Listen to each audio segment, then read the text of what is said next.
At long last, a much-awaited piece of legislation institutionalizing the linkage of education and training to industrial requirements.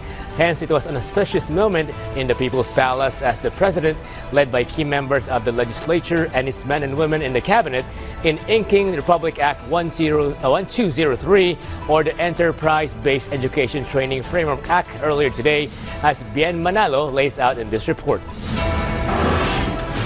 Manolito Rojas was a factory worker for more than 2 years in Navotas.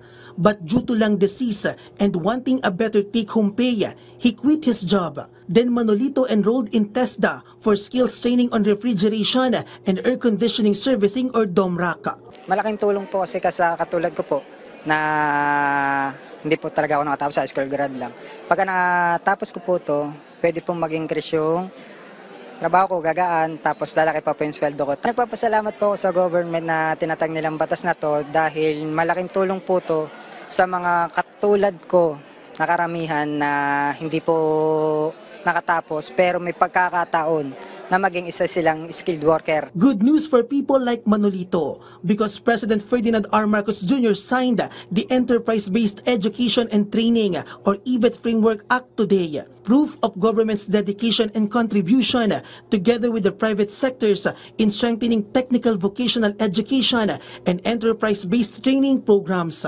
The newly minted laws aims to address the perennial job skills mismatch dilemma in the country's workforce, reduce unemployment and underemployment, and ensure all Filipino workers are globally competitive and ready for any changes in the labor market. This law directly addresses the issues of the lack of formal training and skill mismatches, ensuring that every Filipino can contribute and benefit from our nation's growth. This legislative milestone is anchored in the government's aim to consolidate, regulate, and unify enterprise-based training under a single framework. Through this act, we will harness private sector partnerships to align our training programs with real-world industry needs.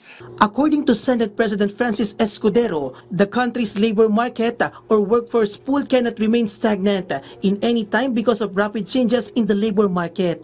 The principal author and sponsor of the law, Senator Joel Villanueva, insists we wanted to create jobs that are sustainable and that gives decency and integrity to our would-be workers.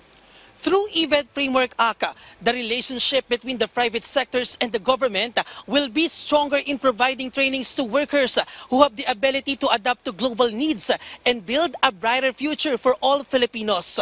From PTV for Manila, Bien Manalo, Balitang Pambansa.